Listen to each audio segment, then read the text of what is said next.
এই সংক্ষিপ্ত সারটি 8 Japanese rules for a disciplined life বইটি সম্পর্কে। এই বইয়ে আপনি শিখবেন কিভাবে জীবনের আসল উদ্দেশ্য খুঁজে পাওয়া যায়, কিভাবে একজন ছাত্রের মতো খোলা মন নিয়ে নতুন কিছু শেখা যায়, আর কিভাবে প্রতিদিন একটু একটু করে উন্নতি করে বিশাল পরিবর্তন আনা সম্ভব। আপনি আরও জানবেন শেষ মুহূর্ত পর্যন্ত চেষ্টা চালিয়ে যাওয়ার মানসিকতা, মর্যাদার সাথে কষ্ট সহ্য করার শিল্প, অপূর্ণতার মধ্যে সৌন্দর্য খুঁজে পাওয়ার দর্শন, পরিমতো জীবনযাপনের মাধ্যমে শরীর ও মনকে সুস্থ রাখার উপায় এবং প্রকৃতির সাথে মিশে গিয়ে মানসিক শান্তি ফিরে পাওয়ার সেই জাদুকরী পদ্ধতি। বুক বাংলাতে আমরা চেষ্টা করি আপনাদের সামনে বইয়ের সবচেয়ে গুরুত্বপূর্ণ শিক্ষা সহজ ভাষায় তুলে ধরতে।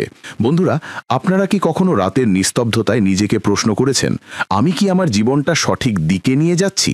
এটা এমন এক প্রশ্ন যা কখনো কখনো আমাদের ঘুমোতে দেয় না। আমরা সকাল থেকে রাত পর্যন্ত ছুটতে থাকি, কিন্তু কিসের দিকে, কিসের জন্য?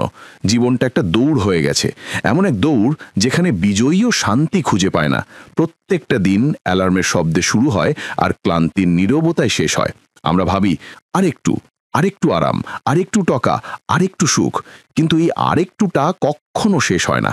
আপনি কি কখনো কোনো বয়স্ক জাপানি ব্যক্তিকে দেখেছেন যিনি শান্ত এবং স্থির, অথচ তার মুখে এক অদ্ভুত আভা আছে, যেন তিনি প্রত্যেকটা মুহূর্তে বাঁচছেন? কোনো তাড়া নেই, কোনো অভিযোগ নেই, যেন তিনি জানেন তিনি কে এবং কোথায় যাচ্ছেন। এমন মানুষদের কাছ থেকেই জাপানি জীবনযাপনের সেই আর্ট এসেছে যাকে দুনিয়ার শৃঙ্খলা বলে, কিন্তু জাপানিরা এটাকে জীবনের সৌন্দর্য মনে করে। এই বইয়ে আমরা এক এক করে সেই 8টি জাপানি নীতির কথা বলবো, যা শুধু আপনার দৈনন্দিন রুটিনকেই প্রভাবিত করবে না, বরং আপনার চিন্তাভাবনা, আপনার আত্মা এবং আপনার সম্পর্কের ওপরও গভীর ছাপ ফেলবে। ভাবুন তো, যদি আপনি প্রতিদিন সকালে ঘুম থেকে ওঠার একটা কারণ খুঁজে পেতেন, এমন একটা কারণ যা ভাবা মাত্রই আপনার ভেতর থেকে শক্তির বিস্ফোরণ ঘটাতো, অথবা যখন কোনো সমস্যা আসতো তখন আপনি রেগে না গিয়ে হেসে মুখে তা সামনা করতেন, অথবা যখন আপনি নতুন কিছু শিখতেন তখন অহংকারকে পাশে সরিয়ে রেখে শিশুর মতো সেই শিক্ষাকে গ্রহণ করতেন, তাহলে কি জীবনটা একটু সহজ হতো না? কিন্তু এই পথটা সহজ নয়। এই পথে আপনাকে নিজের সাথেই সংঘর্ষ করতে হবে, আপনার অভ্যেসের সাথে, আপনার অলসতার সাথে, আপনার নেতিবাচক চিন্তার সাথে। কখনো কখনো আপনাকে আপনার আরামের সাথে আপোষ করতে হবে, কখনো কখনো আপনাকে নিজেকে বলতে হবে অনেক হয়েছে, এবার আমাকে বদলাতে হবে। কারণ যে ব্যক্তি তার জীবনকে নিয়ন্ত্রণ করে সেই ব্যক্তি সত্যিকারের স্বাধীন। জাপানিরা এই রহস্যটা শত বছর আগেই বুঝে গিয়েছিল। তারা জানতো যে বাহ্যিক সাফল্যের চেয়ে অভ্যন্তরীণ স্থিতিশীলতা বেশি গুরুত্বপূর্ণ। প্রত্যেকটা নীতি, তা ইকিগাই হোক বা কাইজেন, শুধু একটা অভ্যেস নয় বরং একটা দর্শন। এই নীতিগুলো শেখায় কিভাবে আপনি ছোট ছোট জিনিস বদলে বড় সাফল্য অর্জন করতে পারেন এবং কিভাবে জীবনের প্রত্যেকটা মুহূর্তে একটা গভীরতা অনুভব করতে পারেন। এই বইটা এক সাধারণ মানুষের খোঁজ দিয়ে শুরু হয়, এমন এক খোঁজ যেখানে সে তার দিনের অর্থ, তার ব্যর্থতার কারণ এবং তার ক্লান্তির মূল খুঁজছে।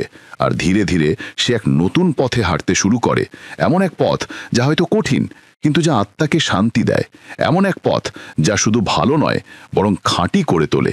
তাই যদি আপনিও নিজের সাথে দেখা করতে প্রস্তুত হন, যদি আপনিও চান আপনার প্রত্যেকটা দিন শুধু বেঁচে থাকা নয় বরং অনুভব করা হোক, তাহলে এই যাত্রায় আপনাকে স্বাগত। চলুন প্রথম পদক্ষেপ নেওয়া যাক। নিয়ম 1, ইকিগাই। উদ্দেশ্য। সকাল 5টা বাজে। শহর তখনও ঘুমাচ্ছিল, কিন্তু জাপানের উপকূলের এক ছোট্ট গ্রাম জেগে উঠেছিল।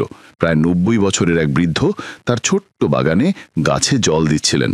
তার মুখে বলিরেখা ছিল, কিন্তু চোখে ছিল এক ঝলক। তার হাত কাঁপছিল, কিন্তু তার নড়াচড়ায় ছিল একটা স্থিরতা। সেই ব্যক্তি প্রতিদিন সূর্য ওঠার আগে উঠতেন, সবুজ চা বানাতেন, বাগানে কাজ করতেন, আর তারপর কাছের পাহাড়ে গিয়ে সূর্যকে অভিবাদন জানাতেন। প্রত্যেক দিন একটাও ছুটি নয়, কয়েক দশক ধরে। লোকেরা জিজ্ঞেস করত, আপনি এই বয়সে এসব কিভাবে করেন? তিনি শুধু হেসে একটা শব্দ বলতেন, ইকিগাই। ইকিগাই এমন একটা শব্দ যা শুনলেই মনে হয় যেন কেউ আপনার হৃদয়ের গভীরে স্পর্শ করেছে। এর কোনো এক শব্দের অর্থ নেই, কিন্তু এর প্রভাব আপনার পুরো জীবনের উপর পড়ে। ভাবুন তো, যদি আপনার কাছে প্রতিদিন সকালে ঘুম থেকে ওঠার একটা কারণ থাকতো, এমন একটা কারণ যা ঘুমের চেয়েও বেশি গুরুত্বপূর্ণ মনে হতো, যা অ্যালার্মের আগেই আপনার চোখ খুলে দিত, আর যা ক্লান্তিতেও হাসার শক্তি দিত। কিন্তু আমাদের অনেকের কাছেই সেই কারণটা নেই। আমরা দিনটা পার করি কিন্তু বাঁচি না। আমরা উপার্জন করি কিন্তু সুখী নই। আমরা সম্পর্কে আছি কিন্তু সংযুক্ত বোধ করি না। এমনটা কেন হয়? কারণ কোথাও না কোথাও আমরা আমাদের ইকিগাই হারিয়ে ফেলেছি, সেই কারণ যা আমাদের নিজেদের সাথে যুক্ত করত, যা আমাদের অনুভব করাতো আমরা কেন আছি আর কিসের জন্য আছি। শৈশবে সবারই একটা স্বপ্ন থাকে, কেউ মহাকাশচারী হতে চায়, কেউ গায়ক, কেউ বিজ্ঞানী। কিন্তু বড় হবার সাথে সাথে দায়িত্ব বাড়ে, ভয় আসতে শুরু করে যে আমি কি পারবো, আর ধীরে ধীরে সেই ইকিগাই ম্লান হয়ে যায়। কিছু লোক মনে করে যে ইকিগাই শুধু আবেগ, কিন্তু না, এটা তার চেয়েও গভীর। এটা আপনার হৃদয়ের ডাক, সেই কাজ যা আপনি অক্লান্তভাবে করতে পারেন, যা আপনাকে টাকার চেয়েও বেশি তৃপ্তি দেয়, যা দিয়ে পৃথিবীরও কিছু ভালো হয়, আর যা আপনাকে অর্থ দেয়। ইকিগাই কোনো বিলাসিতা নয়, এটা একটা নিয়োজন। আর যদি আজ আপনি অস্থির থাকেন, তাহলে হয়তো এর অভাবের কারণেই। যেই মুহূর্তে আপনি নিজের ভেতরে তাকাতে শুরু করবেন আর জিজ্ঞেস করবেন আমি কে, আমার কি ভালো লাগে, কোন কাজে আমি হারিয়ে যাই, তখন ভেতর থেকে একটা ধীর কণ্ঠ আসে। সেটাই ইকিগাইয়ের শুরু। আর মজার বিষয় হলো, ইকিগাই একবারই খুঁজে পাওয়ার জিনিস নয়, এটা একটা যাত্রা, একটা পথ যা আপনাকে নিজেকেই খুঁজে বের করতে হবে। আর যখন আপনি সেই পথে হাঁটতে শুরু করবেন, তখন পৃথিবীর প্রত্যেকটা সমস্যা ছোট মনে হতে শুরু করবে। আপনার কাজ আপনার উপাসনা হয়ে উঠবে, আপনার জীবন একটা অর্থ পাবে। আর তখন আপনিও সেই 90 বছরের বৃদ্ধের মতো হাসতে পারবেন, ক্লান্ত না হয়ে, অভিযোগ না করে, কারণ আপনি জানেন আপনি কেন বেঁচে আছেন। যদি আজ আপনি নিজেকে হারিয়ে ফেলে থাকেন, যদি আপনার সকালগুলো অর্থহীন মনে হয়, যদি দিনগুলো বোঝা হয়ে গিয়ে থাকে, তাহলে থামুন, একটা গভীর শ্বাস নিন আর নিজেকে একটা প্রশ্ন করুন, আমার ইকিগাই কি? হয়তো আপনি প্রথমবারই উত্তর পাবেন না, কিন্তু প্রতিদিন সেই প্রশ্নটা করতে থাকুন, আর তারপর দেখুন কিভাবে জীবন নিজেই আপনার সামনে একটা উত্তর হয়ে দেখা দেয়। ইকিগাই আপনার গল্পকে একটা নতুন অধ্যায় দেয়, এমন এক অধ্যায় যেখানে আপনি নিজেকে আবার খুঁজে পান, পুরো সচেতনতার সাথে, পুরো হৃদয়ের সাথে, আর পুরো জীবনের সাথে। নিয়ম 2, শোষিন মানসিকতা। একবার এক যুবক এক মহান বৌদ্ধ গুরুর কাছে গিয়েছিল। তার কাছে ডিগ্রি ছিল, বইয়ের জ্ঞান ছিল, আর দাবি ছিল যে সে পৃথিবীর বড় বড় প্রশ্নের উত্তর জানে। সে গুরুকে বলল, আমি সব কিছু জানি, কিন্তু তবুও ভেতর একটা শূন্যতা অনুভব করি, কোনো শান্তি নেই, কোনো স্থিরতা নেই। গুরু হাসলেন আর বললেন, একটু চা খাও।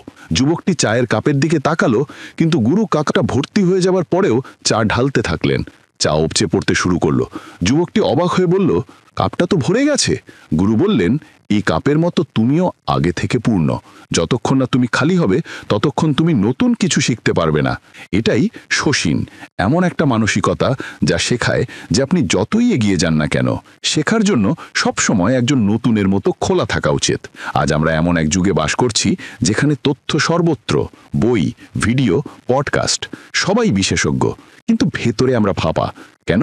কারণ আমরা শেখার জন্য নিজেদেরকে বন্ধ করে দিয়েছি। আমরা মনে করি আমরা সব কিছু জানি, কিন্তু সত্যিটা হলো এই মানসিকতাই উন্নতি থামিয়ে দেয়। শোষিন আমাদের সেই মানসিক অবস্থায় ফিরিয়ে নিয়ে যায় যখন আমরা শিশু ছিলাম। মনে আছে সেই সময়টা যখন সবকিছু নতুন মনে হতো, প্রত্যেকটা প্রশ্ন খাঁটি ছিল, আর প্রত্যেকটা ভুল একটা শিক্ষা ছিল। তখন কোনো অহংকার ছিল না, কোনো তুলনা ছিল না, শুধু কৌতূহল আর বিস্ময় ছিল। আমরা এখন বড় হয়ে গেছি, কিন্তু সেই বিস্ময়টা কি কোথাও হারিয়ে গেছে? প্রত্যেকবার যখন আমরা বলি আমি জানি, তখন আমরা একটা দরজা বন্ধ করে দিই। আর যখন আমরা বলি আমি জানি না, কিন্তু আমি জানতে চাই, তখন আসল দরজাটা খোলে। শোষিন শেখায় যে শেখাটা শুধু বই থেকে হয় না, বরং মানুষ থেকে, অভিজ্ঞতা থেকে, আর আমাদের ভুল থেকে। কখনো কখনো একটা ছোট শিশুও আপনাকে জীবনের বড় শিক্ষা দিতে পারে। কিন্তু তার জন্য আপনাকে আপনার মনকে, আপনার গর্ব, আপনার বিচার আর আপনার পুরনো জ্ঞান থেকে খালি করতে হবে। ভাবুন তো, যদি আপনি প্রত্যেকটা কথোপকথন, প্রত্যেকটা দিন, প্রত্যেকটা কাজকে এক নতুন দৃষ্টিকোণ থেকে দেখতেন, তাহলে জীবনটা কতটা সতেজ মনে হতো। আপনি প্রতিদিন নতুন কিছু শিখতেন, প্রত্যেকটা ভুল একটা সুযোগ হয়ে উঠত, আর প্রত্যেকটা ছোট কাজ অর্থপূর্ণ মনে হতো। শোষিন মানে হলো নিজেকে একজন নতুন হিসেবে দেখা, আপনি যতই অভিজ্ঞ হন না কেন। এই মানসিকতা আপনাকে নমনীয় করে, কঠোর নয়। এটা আপনার ভেতরের অহংকারের প্রাচীর ভেঙে দেয় আর এক সত্যিকারের ছাত্রকে জাগিয়ে তোলে। যখন কিছু কঠিন মনে হয়, তখন নিজেকে জিজ্ঞাসা করুন, আমি কি এটা শিখতে প্রস্তুত, নাকি আমি শুধু দেখাতে চাই যে আমি এটা জানি?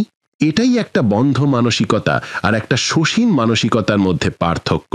আর যখন আপনি শোষীন গ্রহণ করেন, তখন আপনি শুধু ক্লাসরুমের ছাত্র থাকেন না, আপনি জীবনের ছাত্র হয়ে যান। প্রত্যেকটা রাস্তা, প্রত্যেকটা মুখ, প্রত্যেকটা দিন আপনাকে কিছু না কিছু শেখাতে শুরু করে। এই মানসিকতা দিয়ে আপনি শুধু সফল হন না, আপনি নম্র হন, আপনি মাটির সাথে যুক্ত হন। আর এটাই আপনাকে প্রত্যেকটা ঝড়ে স্থির রাখে। কারণ সত্যিকারের প্রজ্ঞা তখনই হয় যখন আপনি জেনেও স্বীকার করেন যে আপনার আরও শেখার বাকি আছে। শোষণ হলো সেই জাদু যা একজন সাধারণ মানুষকে অসাধারণ করে তোলে, ধীরে ধীরে, শান্তভাবে আর স্থায়ীভাবে। তাহলে আপনি কি আবার নতুন হতে প্রস্তুত? আপনি কি আপনার মনকে খালি করতে পারবেন যাতে জীবন তাতে নতুন কিছু ঢালতে পারে? যদি হ্যাঁ, তাহলে চলুন আবার শুরু করা যাক। নিয়ম 3, কাইজেন, কর্ম। সেদিন ছিল এক শীতের সকাল। জাপানের এক কারখানার একজন কর্মী প্রতিদিন একই কাজ করত। মেশিনের একই অংশে একই নাট, একই বোল্ট টাইট করা। এই পুনরাবৃত্তি মাসের পর মাস ধরে চলছিল। কোনো উত্তেজনা নেই, কোনো পদোন্নতি নেই, কোনো পরিবর্তন নেই। কিন্তু তবুও সে প্রতিদিন কিছু না কিছু ভালো করার চেষ্টা করত। কখনো সে স্ক্রুড্রাইভারটা একটু ভালো কোণে ধরত, কখনো গতিটা একটু বাড়িয়ে দিত, কখনো কম নষ্ট করত। একদিন তার সুপারভাইজার তাকে জিজ্ঞেস করল, তুমি প্রতিদিন একই কাজ এত আবেগ দিয়ে কিভাবে করো? সে হেসে উত্তর দিল, কারণ আমি জানি আমি প্রতিদিন একটু ভালো হতে পারি, শুধু একটু। এটাই কাইজেন, এক জাপানি দর্শন যা শেখায় যে বড় পরিবর্তন ছোট ছোট পদক্ষেপ দিয়ে শুরু হয়। আমরা মানুষরা সব সময় তাৎক্ষণিক ফল চাই। আমাদের মনে হয় যে জীবন একদিনে বদলে যাবে। একবার জিমে গেলে 6 প্যাক হয়ে যাবে, একবার ব্যবসা শুরু করলে মিলিয়নিয়ার হয়ে যাব। কিন্তু এমনটা হয় না। আর যখন আমরা দ্রুত কিছু পাই না, তখন আমরা হাল ছেড়ে দিই। কাইজেন শেখায় যে আসল রূপান্তর ধীরে ধীরে হয়, প্রতিদিন একটু একটু করে। ভাবুন তো, যদি আপনি প্রতিদিন মাত্র 1% ভালো হন, তাহলে 1 বছরে আপনি 37 গুণ ভালো হতে পারেন। হ্যাঁ, মাত্র 1%। এত ছোট উন্নতি যে কেউ খেয়ালও করবে না, কিন্তু সেই ধারাবাহিকতাই আপনাকে সাধারণ থেকে অসাধারণ করে তোলে। কাইজেন শুধু প্রোডাক্টিভিটির একটা পদ্ধতি নয়, এটা একটা জীবন দর্শন। এটা বলে, নিখুঁত হওয়ার ইচ্ছা করো না, উন্নতির ইচ্ছা করো।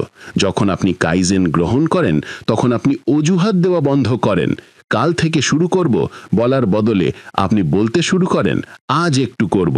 আপনি লেখক হন, ছাত্র হন, ব্যবসায়ী হন বা গৃহিণী হন, যখন আপনি প্রতিদিন ছোট ছোট পদক্ষেপ নেন, তখন ভয় কমে যায়, চাপ কমে যায়, আর সবচেয়ে বড় কথা, আপনার আত্মসম্মান বাড়ে। কারণ যখন আপনি জানেন যে আপনি পরিশ্রম করছেন, তা যতই সামান্য হোক না কেন, ভেতর থেকে কোনো অপরাধ বোধ থাকে না। তখন ফল আসুক বা না আসুক, আপনি জানেন যে আপনি উন্নতি করছেন। কিন্তু কাইজেন শুধু ধারাবাহিকতার বিষয় নয়, এর সাথে সচেতনতাও জড়িত।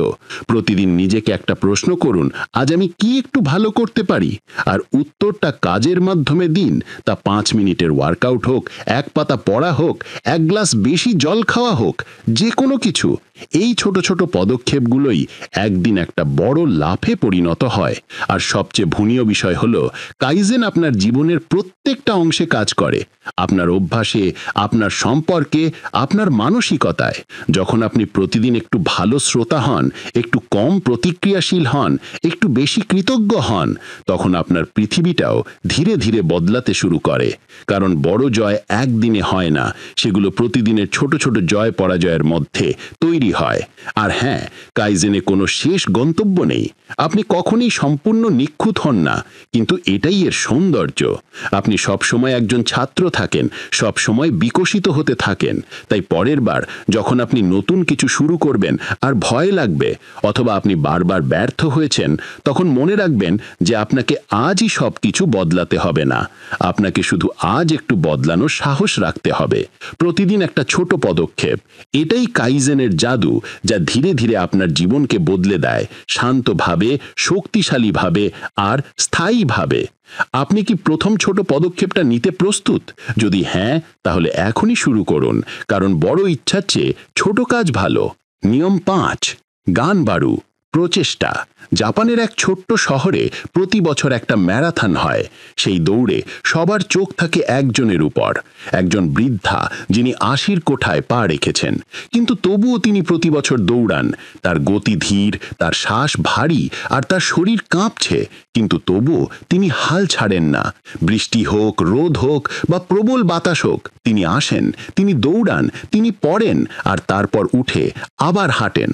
লোকেরা জিজ্ঞেস করে এই বয়সে কেন? তিনি শুধু হেসে একটা শব্দ বলেন, গানবারু।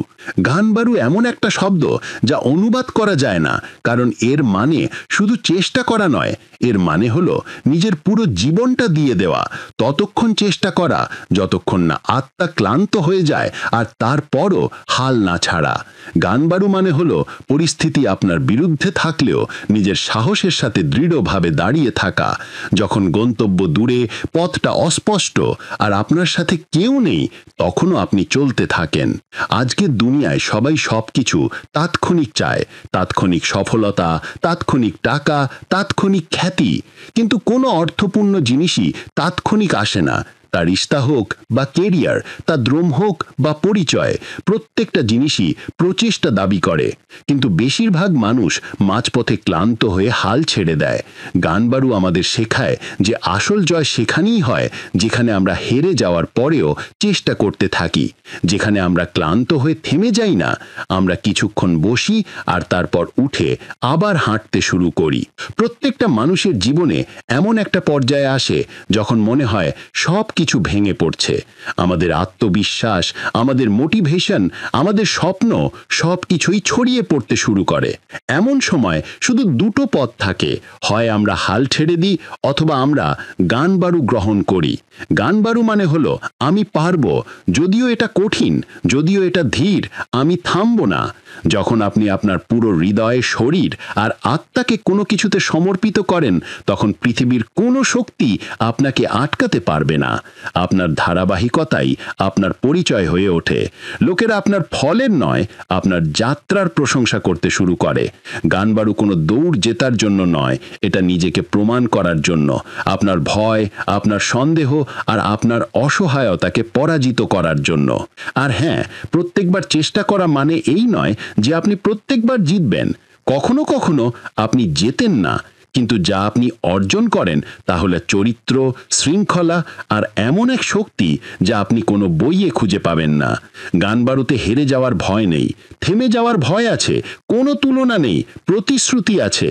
প্রত্যেকবার যখন আপনার হাল ছেড়ে দেবার কথা মনে হবে, তখন নিজেকে বলুন আর একবার চেষ্টা করি, কারণ কে জানে পরের চেষ্টাটাই হয়তো আপনার ভাগ্য বদলে দেবে। গানবারু একজন সাধারণ মানুষকে যোদ্ধা বানিয়ে দিতে পারে, কোনো তরোয়াল ছাড়া, কোনো কোলাহল ছাড়া, কিন্তু ভেতর থেকে অপরাজিত। তাই পরের বার যখন জীবন আপনাকে ধাক্কা দেবে, তখন শুধু আর একবার উঠে দাঁড়াবেন, কারণ কখনো কখনো জেতা মানেই হলো চলতে থাকা। গানবারু আর দেখুন কিভাবে আপনি নিজের উপর গর্ব করতে শিখে যান, কারণ আপনি হাল ছাড়েননি, আর সেটাই সবচেয়ে বড় জয়। নিয়ম ৫, গামান, সহনশীলতা। সেদিন রাতটা ছিল প্রচণ্ড ঠান্ডা, চারিদিকে বরফের চাদর ছড়িয়ে পড়েছিল। জাপানের এক মন্দিরে এক যুবক কাঠের মেঝেতে ধ্যানে বসেছিল। তার হাত কাঁপছিল, তার ঠোঁট নীল হয়ে গিয়েছিল আর তার শ্বাস বন্ধ হয়ে আসছিল। তবুও তার চোখ বন্ধ ছিল। সে নড়েনি, সে অভিযোগ করেনি, সে সহ্য করেছে। কেন? কারণ তাকে গামান শেখানো হয়েছিল। গামান এক জাপানি দর্শন যা শেখায় কিভাবে মর্যাদার সাথে কষ্ট সহ্য করতে হয়। কাঁদা নয়, অভিযোগ করা নয়, দুনিয়াকে বলা নয় যে আপনি কষ্টে আছেন, বরং সেই কষ্টকে চুপচাপ শান্তভাবে সহ্য করা আর ভেতর থেকে আরো শক্তিশালী হয়ে ওঠা। আজ আমরা এমন এক যুগে বাস করছি যেখানে প্রত্যেকটা কষ্ট প্রকাশ করা একটা ফ্যাশন হয়ে গেছে। সোশ্যাল মিডিয়া আমরা প্রত্যেকটা ছোট সমস্যা শেয়ার করি, একটু স্ট্রেস হলে স্ট্যাটাস দিই, কেউ কিছু বললে পুরো দুনিয়াকে জানাই। আমরা ভুলে গেছি যে কখনো কখনো শক্তি নীরব থাকার মধ্যে থাকে। গামান শেখায় যে প্রত্যেকটা কষ্টের উত্তর চিৎকার করা নয়। কখনো কখনো সবচেয়ে বড় সাহস হলো সেই কষ্টকে অনুভব করা, তাকে বোঝা আর তবুও হাসা। এটা দুর্বল হয়ে যাওয়ার বিষয় নয়, বরং এটা সেই অভ্যন্তরীণ শক্তি যা তখনই দেখা যায় যখন আমরা বাইরে থেকে ভেঙে যাই, কিন্তু ভেতর থেকে তখনও দৃঢ়ভাবে দাঁড়িয়ে থাকি। প্রত্যেকটা মানুষের জীবনে এমন একটা সময় আসে যখন মনে হয় সব কিছু হারিয়ে যাচ্ছে, যখন আপনার সবচেয়ে কাছের মানুষ আপনাকে ছেড়ে চলে যায়, যখন আপনার স্বপ্ন ভেঙে যায়, যখন আপনি একা হয়ে যান আর দুনিয়া আপনাকে বোঝা বন্ধ করে দেয়। এমন সময়ে গামান আপনার ঢাল হয়ে ওঠে। এটা আপনাকে শেখায় যে আপনার চোখের জলকে দুর্বলতা মনে করবেন না, কিন্তু দুনিয়ার সামনে সেটাকে অস্ত্রও বানাবেন না। আপনার কষ্টকে একটা ঢোকের মতো গিলে ফেলুন আর সেটাকে আপনার চরিত্রের অংশ করে তুলুন। গামান মানে এই নয় যে আপনি কখনো ক্লান্ত হন না বা কখনো দুঃখীও হন না। এর মানে হলো আপনি জানেন যে এই সময়টাও কেটে যাবে। আপনি জানেন যে এই কষ্টের মধ্যেও কোনো না কোনো অর্থ লুকিয়ে আছে। আর যখন আপনি এই মানসিকতার সাথে ভাসতে শুরু করেন, তখন আপনি প্রত্যেকটা ঝড়ে দাঁড়াতে পারেন। লোকেরা ভাববে সে কিভাবে সবকিছু সামলে নিল, কিন্তু তারা জানে না যে আপনি রাত জেগেছেন, চুপচাপ কেঁদেছেন আর তারপর নিজেকেই জড়িয়ে ধরে সামনে এগিয়ে গেছেন। গামান মানে হলো বাইরে থেকে শান্তি আর ভেতর থেকে আগুন, বাইরে থেকে স্থিরতা আর ভেতর থেকে সংগ্রাম। আপনি কাঁদতে পারেন কিন্তু একা, আপনি সাহস হারাতে পারেন কিন্তু পরের মুহূর্তেই আবার উঠে দাঁড়ান। যখন আপনি গামান গ্রহণ করেন, তখন পৃথিবীর কোনো শক্তিই আপনাকে নত করতে পারে না, কারণ এখন আপনি শুধু পরিস্থিতির সাথে নয়, আপনার ভেতরের কষ্টের সাথেও লড়াই করতে শিখে গেছেন। গামান আপনার চরিত্রকে পাথরের মতো শক্তিশালী করে তোলে। আপনার হৃদয় নরম থাকে কিন্তু আপনার আত্মা ইস্পাতের মতো হয়ে যায়। তাই পরের বার যখন জীবন আপনাকে সেই মোড়ে নিয়ে আসবে যখন সবকিছু ভাঙার মতো মনে হবে, তখন নিজেকে শুধু একটা কথা বলবেন, আমি এটাও সহ্য করব, আমি হাল ছাড়ব না, আমি গামান। আর সেই মুহূর্তে আপনি নিজেকে আবার এক নতুন শক্তি, এক নতুন মর্যাদা আর এক নতুন শান্তির সাথে গড়ে তুলবেন। নিয়ম 6, ওয়াবি সাবি, গ্রহণযোগ্যতা। একটা পুরনো মাটির কাপ ছিল, তার ধারটা ভাঙা ছিল, রংটা হালকা ম্লান হয়ে গিয়েছিল আর তাতে একটা পাতলা ফাটল ছিল। দেখতে গেলে সেই কাপটা আবর্জনার চেয়ে কম কিছু ছিল না, কিন্তু জাপানে সেটাকে গর্বের সাথে একটা শেলফে সাজিয়ে রাখা হয়েছিল। কেন? কারণ সেই কাপটার মধ্যে ওয়াবি সাবি ছিল। ওয়াবি সাবি এমন এক দর্শন যা বলে যে সৌন্দর্য সেই জিনিসের মধ্যেই থাকে যা অসম্পূর্ণ, ভাঙা আর অস্থায়ী, অর্থাৎ যা নিখুঁত নয় সেটাই সবচেয়ে সুন্দর। এবার ভাবুন, আমরা সবাই আমাদের জীবনে নিখুঁত হওয়ার পেছনে ছুটি। একটা নিখুঁত শরীর, একটা নিখুঁত ক্যারিয়ার, একটা নিখুঁত সম্পর্ক। আর যখন কিছু ভুল হয়ে যায় তখন আমরা ভেঙে পড়ি। আমাদের মনে হয় যে এবার সবকিছু শেষ হয়ে গেল, কিন্তু ওয়াবি সাবি বলে না, এটা তো সবে শুরু। এই নীতি আপনাকে মনে করিয়ে দেয় যে জীবন কোনো শোরুম নয় যেখানে সবকিছু চকচকে আর নিখুঁত থাকে। জীবন একটা পুরনো ঘরের মতো, কিছু ধুলোমাছা শেলফ, কিছু ম্লান রং, কিন্তু আসল জাদু সেই জিনিসগুলোর মধ্যেই লুকিয়ে থাকে। ওয়াবি সাবি আমাদের শেখায় যে সব কিছুতে অপূর্ণতাকে গ্রহণ করাই সত্যিকারের শান্তি। প্রত্যেকটা ফাটল একটা গল্প, প্রত্যেকটা দাগ একটা অভিজ্ঞতা। এবার নিজের দিকে তাকান। আপনার অতীত হয়তো নিখুঁত ছিল না, কিছু সম্পর্ক হয়তো ভেঙে গেছে, কিছু সিদ্ধান্ত হয়তো ভুল ছিল, কিছু স্বপ্ন হয়তো অপূর্ণ রয়ে গেছে, কিন্তু সেই ভুলগুলো কি আপনাকে কিছু শিখায়নি? সেই কষ্টগুলো কি আপনাকে আরো শক্তিশালী করেনি? ওয়াবি সাবি বলে নিজেকে যেমন আছেন তেমনই গ্রহণ করুন, কিছু লুকোবেন না, কিছুতে ভয় পাবেন না। ভাবুন তো, যদি একটা গাছ লজ্জায় প্রত্যেকটা শুকনো পাতা লুকিয়ে রাখত, বা যদি চাঁদ তার কলঙ্কের কারণে রাতে আলো দেওয়া বন্ধ করে দিত, তাহলে পৃথিবীটা কতটা অপূর্ণ হতো। ওয়াবি সাবি একটা গমল পরে বেশ এ মাইন্ডার যে জীবনের আসল স্বাদ তখনই আসে যখন আমরা তাতে চিনি না, বরং সত্যি মেশাই। যখন আমরা আমাদের ত্রুটিগুলোকে ত্রুটি নয় বরং বৈশিষ্ট্য মনে করি। আপনার ভাঙা হৃদয়, আপনার ঝুঁকে পড়া পিঠ, আপনার ক্লান্ত হাত, এগুলো শুধু দুর্বলতা নয় বরং জীবনের পদক। এগুলোর মধ্যে সেই সংগ্রামটা আছে যা আপনি বেঁচেছেন, আর সেই চোখের জল যা আপনি চুপচাপ গিলে ফেলেছেন। যখন আপনি ওয়াবি সাবি গ্রহণ করেন, তখন আপনি অন্যদের মধ্যেও অপূর্ণতাকে গ্রহণ করতে শিখে যান। তখন ভালোবাসা দাবি করে না, বোঝা পড়া হয়ে যায়। তখন সম্পর্ক তুলনা করে না, সংযোগ হয়ে যায়। আর এই গ্রহণযোগ্যতা আপনার ভেতরে এমন এক শান্তি নিয়ে আসে যা কোনো থেরাপি, কোনো মোটিভেশনাল উক্তি বা কোনো দামি ছুটি থেকে আসে না। সেই শান্তিটা তখনই আসে যখন আপনি আয়নার দিকে তাকিয়ে নিজেকে বলতে পারেন, আমি যেমন আছি তেমনই ঠিক আছি, আর এখানেই আমার সৌন্দর্য। ওয়াবি সাবি শুধু একটা ধারণা নয়, এটা একটা দৃষ্টিকোণ। দুনিয়াকে কোনো বিচার ছাড়া, কোনো ভয় ছাড়া, শুধু সত্যি আর সরলতার সাথে দেখার একটা উপায়। তাই পরের বার যখন আপনার জীবনটা একটু কম নিখুঁত মনে হবে, যখন কিছু অপূর্ণ মনে হবে, যখন কোনো সম্পর্ক একটু বাঁকা মনে হবে, তখন থামুন, হাসুন আর নিজেকে বলুন, এটাই ওয়াবি সাবি, এটাই আসল সৌন্দর্য। আর তখন দেখবেন ভাঙা জিনিসগুলো হাসতে শুরু করেছে, কারণ তারাও অনুভব করে যে তারাও মূল্যবান, তারা অপূর্ণ হলেও সম্পূর্ণ। নিয়ম 7, হারা হাচিবু, আত্মযত্ন। সেদিন ছিল সন্ধ্যা। জাপানের ওকিনাওয়া দ্বীপের এক ছোট গ্রামে লোকেরা ধীর গতিতে হাঁটছিল। তাদের মুখে শান্তি, নড়াচড়ায় স্থিরতা, আর চোখে এক আভা ছিল। কেউ দৌড়াচ্ছিল না, কারো কোনো তাড়া ছিল না। আর সবচেয়ে বিশেষ বিষয়, এখানের লোকেরা শুধু 90, 100, 110 বছর পর্যন্ত বাঁচে না, বরং সম্পূর্ণ সক্রিয় এবং উদ্যমীও থাকে। এই মানুষের জীবনযাত্রায় এমন কি আছে যা তাদের এতটা ফিট, শান্ত আর ভারসাম্যপূর্ণ রাখে? এর একটা রহস্য হলো হারা হাচিবু, এমন এক নীতি যা আমাদের শেখায় যে খাবার শুধু পেট ভরার জন্য নয়, বরং শরীর ও মনকে সম্মান দেওয়ার একটা উপায়। হারা হাচিবু মানে হলো পেট 80% পর্যন্ত ভরা, অর্থাৎ সম্পূর্ণ তৃপ্ত না হয়েও খাওয়া বন্ধ করে দেওয়া। কারণ ক্ষুধে মেটানো আর পেট ভরার মধ্যে একটা সূক্ষ্ম রেখা আছে, আর সেখান থেকেই আত্মনিয়ন্ত্রণ শুরু হয়।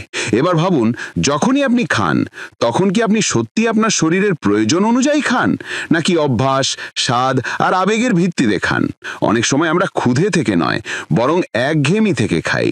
কখনো দুঃখে, কখনো রাগে, কখনো আমরা শুধু না ভেবেই খেতে থাকি।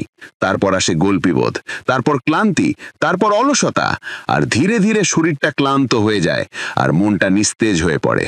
হারা হাচিবু এক গমল রিমাইন্ডার যে আত্মযত্ন শুধু স্কিন কেয়ার বা জিম নয়। আসল আত্মযত্ন হলো যখন আপনি আপনার শরীরের কথা শোনেন, যখন আপনি জানেন কতটা নিতে হবে আর কোথায় থামতে হবে। এটা শুধু খাবার মধ্যেই সীমাবদ্ধ নয়, এই নীতি প্রত্যেকটা ক্ষেত্রে প্রযোজ্য। আবেগে, কথোপকথনে, কাজে। এটা বলে যতটা প্রয়োজন ততটাই, তার বেশি নয়। কারণ যখন আমরা অতিরিক্ত নিই, অতিরিক্ত খাই, অতিরিক্ত কথা বলি, অতিরিক্ত কাজ করি, তখন আমরা নিজেদের হারাতে শুরু করি। আর যখন আমরা ভারসাম্যে থাকি, তখন সেই অল্পটাই আমাদের অনেক কিছু দেয়: স্বচ্ছতা, শৃঙ্খলা আর একটা শান্ত শক্তি।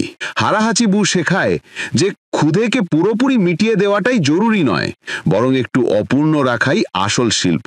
কারণ যখন পেটটা একটু খালি থাকে, তখন গভীরে যাওয়ার, ভাবার, অনুভব করার জায়গা তৈরি হয়। এই নীতি আমাদের সামনে একটা প্রশ্নের মতো দাঁড়ায় যে আমি কি আমার প্রয়োজন বুঝি, নাকি আমি শুধু আমার অভ্যাসের দাস? যখন আপনি হারা হাচিবু গ্রহণ করেন, তখন আপনার খাওয়ার ধরন বদলে যায়, কিন্তু আপনার চিন্তা ভাবনাও বদলাতে শুরু করে। এখন আপনি শুধু খাবার খান না, আপনি খাবারকে সম্মান করেন, আপনি নিজের কথা শোনেন, আপনি নিজের সাথে যোগাযোগ স্থাপন করেন। আর এই যোগাযোগই আসল আত্মযত্ন। কোনো বিলাসিতা নয়, কোনো বাহ্যিক জিনিস নয়, শুধু নিজের সাথে একটা সৎ, শৃঙ্খলাবদ্ধ আর মননশীল সম্পর্ক। হারা হাচিবু আপনাকে মনে করিয়ে দেয় যে জীবনের সবচেয়ে বড় তৃপ্তি অসম্পূর্ণতার মধ্যেই লুকিয়ে থাকে। কম খাওয়াটা শুধু শরীরের জন্য নয়, আত্মার জন্যও বিশ্রাম। তাই পরের বার যখন আপনার প্লেটে একটু খাবার বাকি থাকবে, একটু ক্ষুধা বাকি থাকবে, তখন নিজেকে বলুন, শুধু এতটাই যথেষ্ট। আমার শরীর, আমার মন্দির, আর আমি তাকে সম্মান করি। এটাই সত্যিকারের যত্ন, যেখানে আপনি শুধু ক্ষুধা থেকেই নয়, জীবনের প্রত্যেকটা ক্ষেত্রে নিজেকে সংযত করেন। শান্তি সেখানেই যেখানে প্রয়োজন শেষ হয় আর আত্মনিয়ন্ত্রণ শুরু হয়। নিয়ম 8, শিনরিন ইয়োকু, পুনঃসংযোগ। সকালবেলা এক জাপানি ব্যক্তি মোবাইল ছাড়া, কোনো পরিকল্পনা ছাড়া এক জঙ্গলের পথে চুপচাপ হাঁটছিলেন। তার পদক্ষেপ ধীর ছিল, তার চোখ চারিদিকে ছড়িয়ে থাকা সবুজের দিকে তাকিয়েছিল। পাতার মর্মর ধ্বনি, পাখির ডাক আর দূর থেকে ভেসে আসা বাতাসের শ্বাস, সব কিছুই যেন তার সাথে কথা বলছিল। তিনি কিছু ভাবছিলেন না, কিছু বলছিলেন না, তিনি শুধু শান্ত ছিলেন, উপস্থিত ছিলেন, সংযুক্ত ছিলেন প্রকৃতির সাথে আর হয়তো নিজের সাথেও। এটাই শিনরিন ইয়োকু, যাকে ইংরাজিতে ফরেস্ট বাথিং বলা হয়, যার মানে হলো জঙ্গলে স্নান করা। জলে স্নান করা নয়, বরং প্রকৃতিতে স্নান করা, নিজেকে আবার রিসেট করা। আমাদের বেশিরভাগই বিচ্ছিন্ন, আর সবচেয়ে খারাপ বিষয় হলো আমরা এই বিচ্ছিন্নতাটা বুঝতেও পারি না। আমরা ক্রমাগত স্ক্রিনে ডুবে আছি, ফোন, ল্যাপটপ, টিভি। আমরা নোটিফিকেশনের দুনিয়ায় এতটাই হারিয়ে গেছি যে প্রকৃতি একটা বিলাসিতা মনে হয়। আপনি কি কখনো খেয়াল করেছেন, যখন আপনি খুব পরেশান থাকেন আর হঠাৎ খোলা আকাশের নিচে একটা গাছের তলায় বসেন, তখন আপনার মনটা একটু হালকা কেন লাগে? বাতাসের প্রবাহে কেন শান্তি লুকিয়ে থাকে? বৃষ্টির ফোঁটাগুলো কেন শুধু আপনাকে ভেজায় না, বরং আপনার ভেতরের গভীর কিছুকেও স্পর্শ করে? কারণ আমরা প্রকৃতি থেকে আলাদা নই, আমরা তার অংশ। আর যখন আমরা তার থেকে দূরে সরে যাই, তখন ভেতরে একটা শূন্যতা বাড়তে শুরু করে। শিনরিন ইয়োকু হলো সেই শূন্যতা পূরণ করার প্রাচীন জাপানি শিল্প। এটা বলে, কোনো লক্ষ্য নিয়ে জঙ্গলে যাবেন না, শুধু যান আর থাকুন। কোনো তাড়া নেই, কোনো ডেডলাইন নেই, কোনো ফলাফল নেই। শুধু প্রত্যেকটা পাতা অনুভব করুন, প্রত্যেকটা শাখার মর্মর ধ্বনি শুনুন, আপনার মুখে পড়া প্রত্যেকটা সূর্যের রশ্মি অনুভব করুন। আজকের দ্রুত জীবনে আমরা ক্রমাগত প্রতিক্রিয়া জানাচ্ছি, কলে, মেসেজে, মানুষের প্রত্যাশায়। কিন্তু কখনো কখনো থামা, পর্যবেক্ষণ করা আর শোষণ করাটা জরুরি। শিনরিন ইয়োকু আমাদের সেই থামার বিলাসিতা দেয়। এটা শেখায় যে ব্যস্ত থাকা আর বেঁচে থাকা এক জিনিস নয়। প্রত্যেকটা মানুষের সপ্তাহে অন্তত একবার প্রকৃতির সাথে পুনঃসংযোগ করা উচিত। একটা গাছের ছায়ায় বসা, হাতে মাটি ধরা, ঘাসের ওপর খালি পায়ে হাঁটা। কারণ যখন আপনি এটা করেন, তখন আপনার স্নায়ুতন্ত্র ধীর হয়ে যায়, আপনার হৃদস্পন্দন ভারসাম্যপূর্ণ হতে শুরু করে, আর আপনার মনের কোলাহল যা আপনাকে ক্রমাগত ক্লান্ত করে, তা নিজে থেকেই মিউট হয়ে যায়। শিনরিন ইয়োকু কোনো দামি থেরাপি নয়, কোনো হাই পারফরমেন্স কৌশল নয়। এটা সেই জায়গায় ফিরে যাওয়া যেখান থেকে আমরা একসময় এসেছিলাম। সেই জঙ্গল, সেই নদী, সেই গাছ, সেই পাহাড়, তারা আমাদের ভোলেনি, আমরাই তাদের থেকে মুখ ফিরিয়ে নিয়েছি। কিন্তু ভালো খবর হলো, তারা এখনো আছে, আমাদের ডাকছে, আমাদের আলিঙ্গন করার জন্য প্রস্তুত। তাই যদি কখনো নিজের থেকে বিচ্ছিন্ন বোধ করেন, যদি আপনার মন ভারী লাগে, বা যদি আপনার শ্বাস বোঝা মনে হয়, তাহলে কোনো পার্ক, জঙ্গল বা ছোট কোনো সবুজের কাছে চলে যান। আপনার নীরবতা প্রয়োজন হবে, শব্দ নয়। আপনাকে অনুভব করতে হবে, ভাবতে নয়। আর যখন আপনি ফিরবেন, তখন আপনি শুধু বাইরে থেকেই নয়, ভেতর থেকেও হালকা, শান্ত আর পূর্ণ অনুভব করবেন। শিনরিন ইয়োকু কোনো ট্রেন্ড নয়, এটা একটা পুনর্জন্ম, নিজের কাছে ফিরে আসা, কোনো প্রচেষ্টা ছাড়া, শুধু প্রকৃতির সাথে শ্বাস নিয়ে। আর হয়তো সেখান থেকেই জীবন আবার শুরু হয়। উপসংহার: আপনি কি কখনো ভেবে দেখেছেন যে আমরা জীবন থেকে অনেক কিছু চাই? সফলতা, সুখ, শান্তি, স্পষ্টতা, সম্পর্ক, স্বাধীনতা। কিন্তু আপনি কি কখনো অনুভব করেছেন যে এই সব কিছু বাইরে খুঁজতে গিয়ে আমরা আমাদের ভেতর থেকে দূরে চলে যাই? জাপানি জীবনযাত্রার এই 8টি গভীরতা, ইকিগাই, শোশিন, কাইজেন, গানবারু, গামান, ওয়াবি সাবি, হারাহাচিবু আর শিনরিন ইয়োকু কোনো কৌশল নয়, এগুলো আত্মার স্তরের জ্ঞান। এগুলো আমাদের শেখায় যে জীবন কোনো দৌড় নয়, এটা একটা ধীর অর্থপূর্ণ যাত্রা, যেখানে প্রত্যেকটা পদক্ষেপে সচেতনতা আছে, প্রত্যেকটা মোড়ে সৌন্দর্য আছে, আর প্রত্যেকটা বাধায় উন্নতি লুকিয়ে আছে। ইকিগাই আমাদের বাঁচার কারণ দিয়েছে, শোশিন আমাদের শিখিয়েছে যে আমরা সব সময় একজন ছাত্র থাকতে পারি, কাইজেন আমাদের দেখিয়েছে যে প্রতিদিনের ছোট উন্নতি বড় পরিবর্তন নিয়ে আসে, গানবারু আমাদের হাল না ছাড়া সাহস দিয়েছে, গামান আমাদের হাসি মুখে সহ্য করতে শিখিয়েছে, ওয়াবি সাবি আমাদের অপূর্ণতার মধ্যে সৌন্দর্য খুঁজে পেতে শিখিয়েছে, হারাহাচিবু আত্মনিয়ন্ত্রণকে আত্মপ্রেম বলেছে, আর শিনরিন ইয়োকু আমাদের আবার প্রকৃতির সাথে যুক্ত করেছে। এই নীতিগুলো গ্রহণ করাটা একদিনের কাজ নয়, এটা একটা আজীবনের যাত্রা। কিন্তু এটা এমন এক যাত্রা যা আপনাকে হারানো শান্তি, হারানো শক্তি আর সত্যিকারের সুখ ফিরিয়ে দেয়। এখন প্রশ্নটা এটা নয় যে এটা কি কাজ করবে, প্রশ্নটা হলো, আপনি কি আপনার পুরনো অভ্যাস ছেড়ে এই নতুন দৃষ্টিভঙ্গি গ্রহণ করতে প্রস্তুত? যদি হ্যাঁ, তাহলে বিশ্বাস করুন, আপনার জীবনে অনেক কিছু বদলে যাবে। বাইরে থেকে নয়, প্রথমে ভেতর থেকে। আর যখন ভেতর থেকে পরিবর্তন আসে, তখন পুরো পৃথিবীটাই বদলে যায়। যদি এই যাত্রাটা আপনার হৃদয়কে স্পর্শ করে থাকে, যদি এই কথাগুলো আপনার ভিতরে কোনো আলোড়ন সৃষ্টি করে থাকে, তাহলে এখান থেকেই শুরু করুন। একটা ছোট পদক্ষেপ দিয়ে, একটা নতুন দৃষ্টিকোণ দিয়ে। মনে রাখবেন, এক অসাধারণ জীবন ছোট ছোট মননশীল পদক্ষেপ দিয়েই শুরু হয়। এই ছিল 8 Japanese rules for a disciplined life, বইয়ের মূল শিক্ষা। আরও বইয়ের সংক্ষিপ্ত সার পেতে চোখ রাখুন বুক বাংলাতে।